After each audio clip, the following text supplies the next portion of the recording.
Today we will discuss about Meniere's disease. First of all, introduction of Meniere's disease. It is a disorder of inner ear. ये inner ear का disorder होता है. This is the occurs because of abnormal fluctuation in the inner ear fluid called endolymph. ये inner year में एक fluid present रहता है जिसे इंडोलिम्फ कहता है. जिसे इंडोलिम्फ कहा जाता है उसमें फ्लक्चुएशन की वजह से मेनियस डिजीज होता है. A system of membranes called the membranes labyrinth. Membranes का जो सिस्टम रहता है उसे मेम्ब्रेन्स लैब्रिंथ कहा जाता है. Contains a fluid called endolymph और उसे इंडोलिम्फ कहा जाता है. This fluid baths the inner ear balance and hearing system sensory cells and allows them to function normally.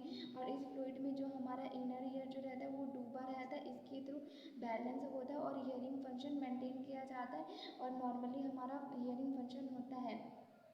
The membranes can become dilated like a balloon. और फिर हमारे membrane जो रहती है बैलून की तरह डायलेट हो जाती है. व्हेन प्रेशर इंक्रीज, जब प्रेशर इंक्रीज होता है, it is a called hydrops. Total meaning ये हो जाएगा मेनियस डिजीज का. इसमें जो एंडोलिम्फ रहता है उसके अमाउंट में फ्लक्चुएशन होने की वजह से मेनियस डिजीज होता है. दिस इज द डेफिनेशन और this is the introduction of Meniere's disease. Now we will discuss about definition of Meniere's disease. A disease of inner ear characterized by episodes of a deep finish.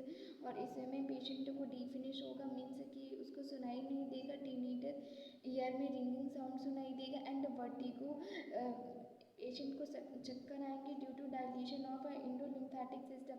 इंडोलिम्फेटिक system के dilation की वजह से और increase in volume of endolymph का volume increase होने की वजह से होगा. ये सारे हमको कैरेक्टरिस्टिक्स देखने को मिलेंगे मेनियस डिजीज में. This is the definition of Meniere's disease. Now we will discuss about causes of Meniere's disease. Unknown. Ischaemia का मीनिंग होता है decrease blood flow. Viral infection की वजह से मेनियस डिजीज हो सकता है. Allergic toxicity can cause Meniere's disease. Haemorrhage can cause Meniere's disease. These are the causes which is responsible for Meniere's disease. Now we will discuss about clinical manifestations और मेनियस disease. इसमें acute attack, during attack के time पे कौन कौन से sign and symptoms show होते हैं हम वो देखेंगे और अटैक के बाद पेशेंट में क्या साइन एंड सिम्टम्स रहते हैं हम वो देखेंगे. डिजीनेस होगा, पेशेंट को चक्कर आएंगे. वर्टिगो मीन्स सिर चक्कर आना. टिनिटस मीन्स कि ईयर में रिंगिंग साउंड सुनाई देना. Vomiting during sudden motion of head, patient को वॉमिटिंग होगी. इरिटेबिलिटी होगी पेशेंट को. Loss of balance, patient balance नहीं कर पाएगा. Reduce hearing ability of involve side, और पेशेंट का हियरिंग भी रिड्यूस हो जाएगा. आफ्टर द अटैक के बाद क्या होगा, पेशेंट बिहेव्स नॉर्मली एंड में continue working. Patient normally behave करेगा और अपने वर्क को स्टार्ट कर देगा, कंटिन्यू कर देगा. ओनली कंप्लेंट में भी टिनिटस और इम्पेयर्ड हियरिंग. केवल पेशेंट को टिनिटस होगा और हियरिंग जो रहेगा उसका इम्पेयर्ड रहेगा. ये अटैक के बाद हमने साइन एंड सिम्टम्स पेशेंट में देखने को मिलेंगे.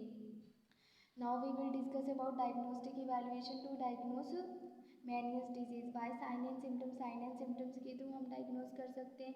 Audiometry for determine hearing loss. Hearing loss को डिटरमाइन करने के लिए ऑडियोमेट्री करेंगे. इंडो को क्लेंजियोग्राफी करेंगे by physical examination. These are the diagnostic evaluation to diagnose Meniere's disease. Now we will discuss about complications of Meniere's disease. अगर हमने मेनियस disease को treat नहीं किया तो पेशेंट में कौन कौन सी कॉम्प्लिकेशंस हमें देखने को मिलेंगी. इरिवर्सिबल हियरिंग लॉस, पेशेंट में डिसेबिलिटी देखने को मिलेगी. Injury due to fall, social isolation due to vertigo. These are the complication in case of a Meniere's disease. Now we will discuss about management to manage Meniere's disease. First of all, medical management to manage Meniere's disease. Administer vestibular suppression to control symptoms. For example, maclizine up to 25 mg 4 times in a day. Meclizine patient को देंगे दिन में 4 बार.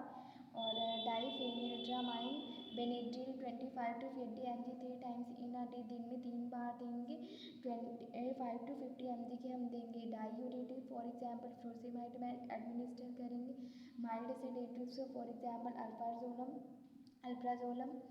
Antihistamine for example cetirizine हम patient को administer करेंगे. Asteroids for example dexamethasone prednisolone देंगे. एंटीवर्टिगो और एंटीमेटिडोन पेरिडोन और प्रोमिथाजिन हम पेशेंट को एडमिनिस्टर करेंगे. This is the medical management to manage Meniere's disease. Now we will discuss about surgical management to manage Meniere's disease. Conservative surgery for reduce the pressure of endolymphatic space.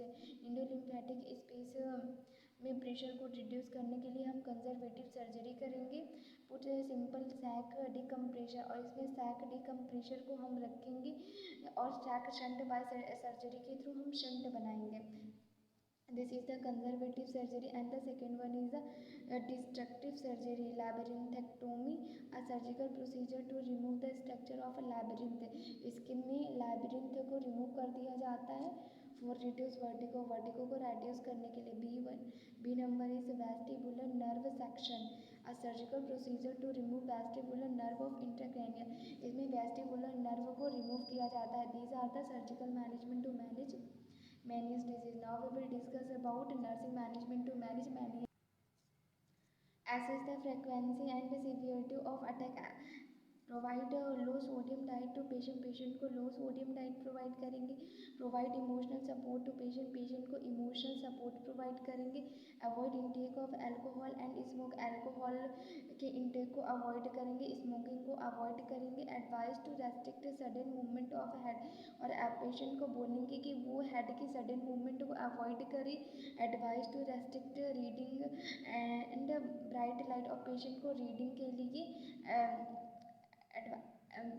के लिए मना करेंगे। Put bed side rail से provide all general care to patient, patient को सारी जो general care से provide करेंगे। Assess vertigo which include history, onset, duration, frequency and presence of symptoms related ear, hearing loss, tinnitus, इन सब ने हमने एसेस करना। Encourage the patient to lie down if feeling dizziness, अगर पेशेंट को dizziness feel हो रहा है तो वो लेट जाए। Side rails of bed should be raised during attack. Instruct to patient and family to put a pillow on both sides of a limit motion. We should help a patient to determine the aura that procedures the occurrence of any attack. Instruct the patient to keep open his eyes and look straight ahead while lying down and experiencing vertigo. Provide pet safe and comfortable hazard-free movement to patient. Teach safety measure during vertigo attacks. Teach that do activity while vertigo is a minimal rest during attack. Make safe and quiet environment around the patient. These are the all about Meniere's disease. Thank you. If you like my video, then like and subscribe my channel. Thank you so much.